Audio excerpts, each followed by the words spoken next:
Hello everybody. बहुत सारे students के मैसेज आ रहे हैं, कुछ लोग कॉल भी कर रहे हैं। अभी भी बहुत सारे बच्चों को क्लियर नहीं हो रहा है कि बुक ले तो कौन सा बुक में सिंपल लैंग्वेज में पढ़ाया गया है, कौन सा बुक हम लोग ले रेफ़र करें तो हमारा टाइम बहुत बच सकता है। तो अगर हम लोग नंबर ऑफ़ यूनिवर्सिटीज़ की अगर बात करें, उसमें अगर हम लोग पुणे यूनिवर्सिटी की बात अगर कर रहे तो जनरली आपने जो सिलेबस देखा है, तो सिलेबस जब भी होता है, मान लो इंजीनियरिंग मैथ्स 1 है, इंजीनियरिंग मैकेनिक्स है, इंजीनियरिंग M3 है, इंजीनियरिंग M2 है, या बहुत सारे हैं। तो जब आप unit 1, unit 2, unit 3, unit 4, unit 5, unit 6 ये सारा हो जाता है, तो उसके नीचे रेफरेंस बुक होता है। ठीक है, मैं आपको सजेस्ट करूँगा कि आप रेफरेंस बुक ही प्रेफर करो। कैसे होता है, रेफरेंस बुक पढ़ने से आपको बहुत सारे कंसेप्ट ज़्यादा समझ में आते हैं। एक्चुअल में ये होता है, रेफरेंस बुक जब आप पढ़ते हो तो वहाँ पर आपको सिलेबस में जो टॉपिक है वो टॉपिक वहाँ पर देखना पड़ता है, और वो देखने के बाद आपको चेक करना पड़ता है कि मान लो ऑर्डिनरी डिफरेंशियल इक्वेशन है, ठीक है, सो वो कहाँ पर है, कौन से पेज पर है। अंदर जाने के बाद हमें जो कॉलेज में पढ़ाया है उसको रिलेट कर रहा है या नहीं कर रहा है, उसके लिए रिलेटेड कोई टॉपिक लग रहा है या नहीं लग रहा है। या मान लो मैट्रिसेस पकड़ लो, ठीक है, पार्शियल डिफरेंशिएशन पकड़ लो, या अभी आप देखोगे application of differential equation, beta gamma, बहुत सारे आगे आगे बढ़ते जाएंगे। तो ये टॉपिक आपको रेफरेंस बुक में देखना होता है।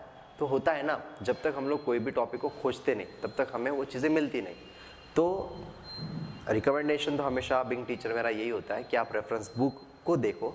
लेकिन अगर रेफरेंस बुक आपको देखने को टाइम नहीं है, ठीक है, या आप एकदम आखिरी के क्षणों में पढ़ाई करने वाले बच्चे हो, तो यूनिवर्सिटी में जो बुक स्पेशली सब लोग रेफ़र करते हैं, सब टीचर रेफ़र करते हैं, वो कौन से है वो बता दूँ आपको। ठीक है, तो अगर इंजीनियरिंग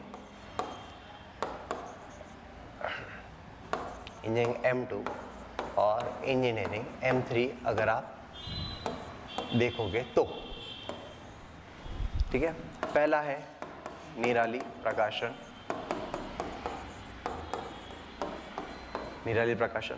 सेकंड है टेक्नियो प्रकाशन।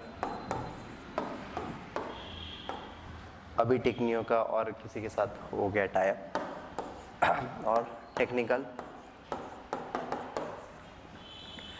Publication you can say, okay. और फोर्थ होता है टेक्नोलॉजी, ओके, ये भी है कुछ तो भी।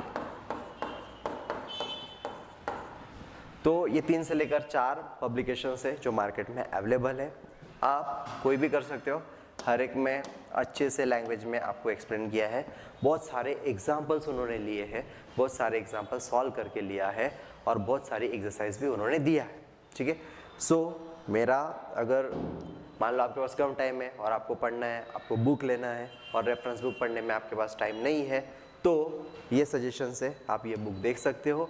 आप कोई भी बुक स्टोर पे जा सकते हो, लाइब्रेरी में जा सकते हो, वहाँ पर ये बुक दिखते हैं, आप उनको उठाओ।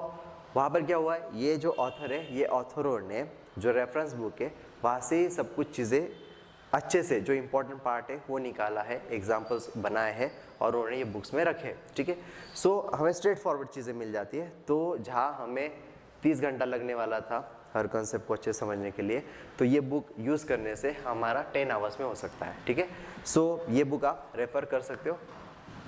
ठीक है,